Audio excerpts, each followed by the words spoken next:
What is up, everyone? OG over here from Player Essence, and welcome to the repeat Nintendo Switch and gaming news video. Today we've got pretty much just one topic that we're going to be discussing, and that is Bandai Namco, and more Bandai Namco. They recently made a couple of waves in their latest financial reports when it comes to the Nintendo Switch, and some of this stuff was actually already reported on a while ago by me when it comes to big Bandai Namco support incoming and also things like that. Make sure you guys check it out. I actually have links to it.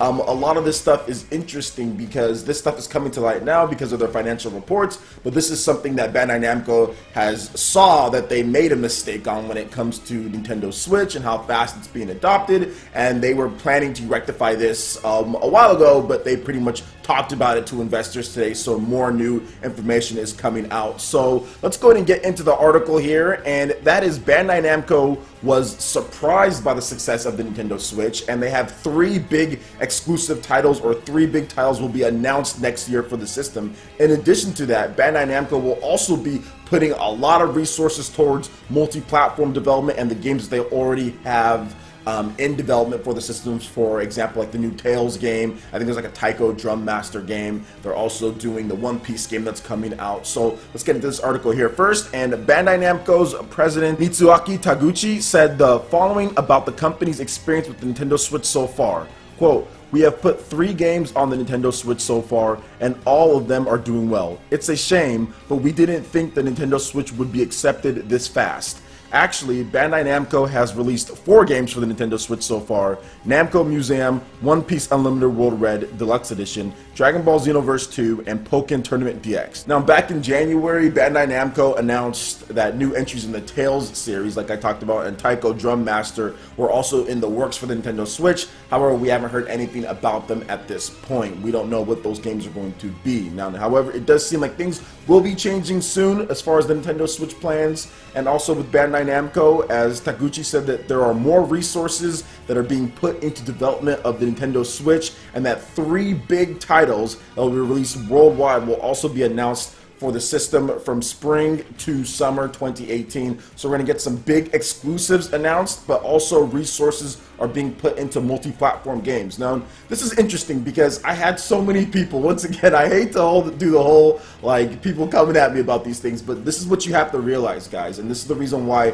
I would like for you guys to actually watch through my videos instead of just looking at the news. Watch through and listen to what I have to say as far as the insight goes, because this was all stuff that I was telling you was going to be rectified with sales. This is all stuff that I was saying, which a lot of you guys do, and I do appreciate that, but it's also a discussion as well, because a lot of the times when you read these articles online, they'll say Bandai Namco's not planning to support the Nintendo Switch, done, or Bandai Namco's not bringing Dragon Ball FighterZ to Nintendo Switch, or Bandai Namco's thinking about it, or Bandai Namco's not bringing Code Vein, and then that's that, and then they say, oh well, it's not coming, when you really need to provide a context to the story and look at what's going on and say, hey, this is probably what's going to happen if more things get done. And the more things that get done is sales. You can't sit here and look at the record sales of the Nintendo Switch so far. If you're a Japanese company, and that's why I said port begging is stupid, and especially with Bandai Namco, and maybe they saw my video. Maybe Bandai Namco saw my video where I said, Bandai Namco, stop it. Where as far as the port begging and all that,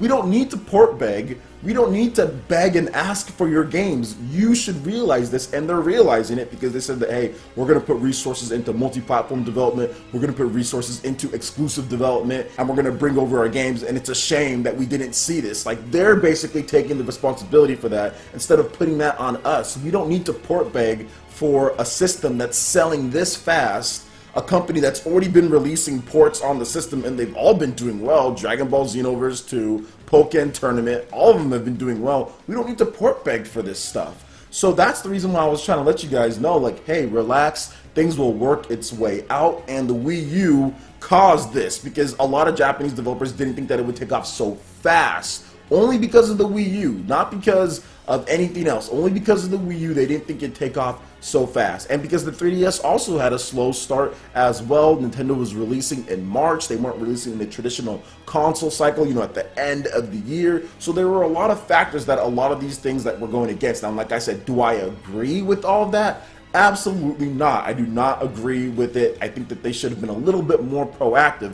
I agree. Like, I really do think that they should have, but at the same time, that doesn't mean you completely discredit what they're going to do when it comes to the Nintendo Switch, or what they can do, or what will change. And I think that's the biggest thing that I was a little annoyed with some people, is that they don't understand how dynamic situations can be with sales. Like, people think that third-party support, it just grows on trees, or Nintendo just goes out there and pays everybody for third-party support. No, you have to have a system that sells. You have to have a system that sells a lot, and that will change a lot of the things to these third-party companies, and that's exactly what's happening here with Bandai Namco. So thank you so much, Bandai Namco, for actually stepping up to the plate, realizing that it was a shame. You guys are pretty much wrong, pretty much taking blame there and saying, hey, we're going to rectify that by actually putting more resources into Nintendo Switch. We've got exclusive titles coming for the system as well. So I'm happy that they're actually rectifying the situation, and hopefully we can see a lot of cool games in 2018, like I said, that we're probably going to see as these Japanese developers scramble to make exclusive content, to put multi-platform games on there and everything. This is awesome to see. So there's not going to be any vendetta or vindictiveness from me or anything like that, but like I said, there's no reason to port beg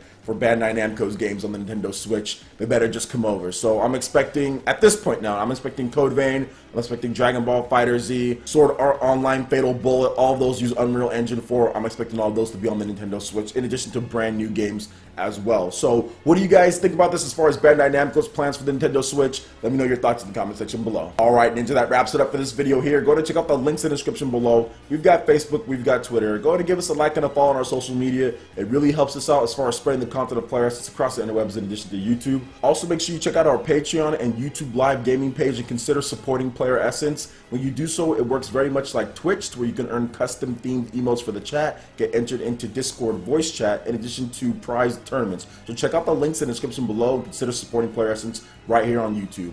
Also, make sure you hit that like button if you did like this video. Lets me know you guys want more content like this going forward in the future. And subscribe to Player Essence for the latest RPG, Japanese, and Nintendo gaming news. Thank you so much for watching, and we'll catch you for the next video. Peace.